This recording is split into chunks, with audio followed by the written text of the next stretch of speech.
الحمدللہ رب العالمین والصلاة والسلام علی اشرف الانبیاء والمرسلین وعلی آلہ واصحابہ اجمعین۔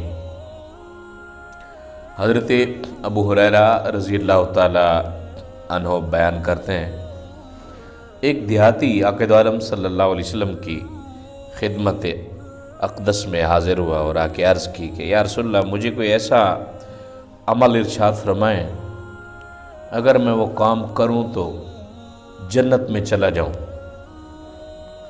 رحمت دو عالم صلی اللہ علیہ وسلم نے اس کا یہ عرض سنا اور فرمایا کہ تم اللہ کی عبادت کرو اور اس کے ساتھ کسی کو شریک نہ ٹھہراؤ، اور جو فرض نماز ہے صرف وہ پڑھو، فرض زکوٰۃ ادا کرو، رمضان کے فرض روزے رکھو۔ اس نے کہا کہ اس ذات کی قسم جس کے قبضہ قدرت میں میری جان ہے، میں اس کے علاوہ نہ کمی کروں گا نہ پیشی کروں گا۔ گویا کہ صرف فرض روزے رکھوں گا، صرف فرض نمازیں پڑھوں گا، اور اگر صحب استطاعت ہو گیا تو زکوٰۃ دوں گا۔ نہ نفلی روزے رکھوں گا نہ نفلی نمازیں پڑھوں گا۔ تو اللہ کے نبی صلی اللہ علیہ وسلم ارشاد فرماتے ہیں، جب وہ چلا گیا شخص، ارشاد فرمایا کہ جس شخص کو یہ پسند ہو کہ وہ کسی جنتی شخص کو دیکھے تو اسی دیہاتی کو دیکھ لے۔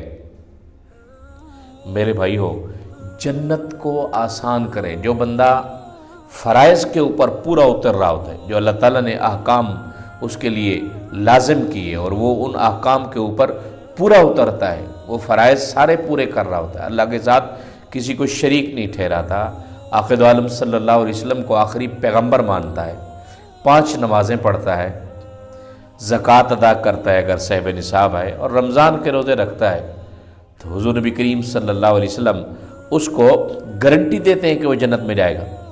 حضور نبی کریم صلی اللہ علیہ وسلم کا ایک اور ارشاد پاک حضرت ابو ذر بیان کرتے ہیں کہ میں عاقد عالم صلی اللہ علیہ وسلم کی خدمت میں حاضر ہوا، سرکار دو عالم صلی اللہ علیہ وسلم سفید کپڑا اوڑھ کے آرام فرما رہے تھے۔ میں چلا گیا، پھر میں دوبارہ حاضر ہوا اور رسول پاک صلی اللہ علیہ وسلم جاگ چکے تھے۔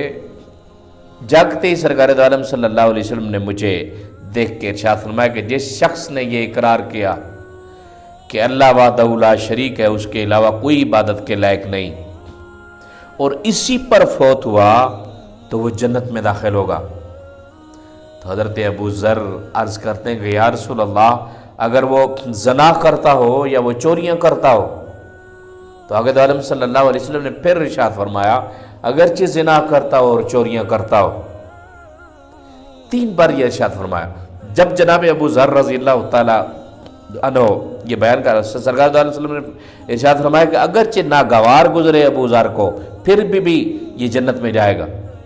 تو حضرت ابو ذر جب بھی یہ حدیث کسی کو سناتے تھے تو ارشاد فرماتے تھے، اگرچہ ابو ذر کو ناگوار گزرے، ایسا بندہ جو اللہ کو وحدہ لا شریک مانتا ہے اور اسی کے اوپر خاتمہ اس کا ہوا، مشرک نہیں ہوا، وہ موحد مرا، اگرچہ گناہگار ہے تو اللہ کے فضل و کرم کے ساتھ وہ ضرور جنت میں جائے گا۔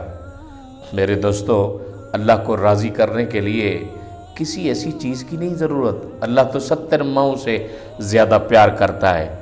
فرائض نہ چھوڑیں جو اللہ تعالیٰ نے آپ کے ذمے لگائے۔ اگر اللہ تعالیٰ نے آپ کے ذمے، آپ کے جنت آپ کے گھر میں رکھی ہوئے والدین، ان کا ادب و احترام کریں تو اللہ تعالیٰ ضرور آپ کو جنت عطا فرمائے گا۔ اللہ تعالیٰ ہم سب کو جنت کے راستے کے اوپر چلنے کی توفیق عطا فرمائے۔ وآخر دعوانا الحمدللہ رب العالمین۔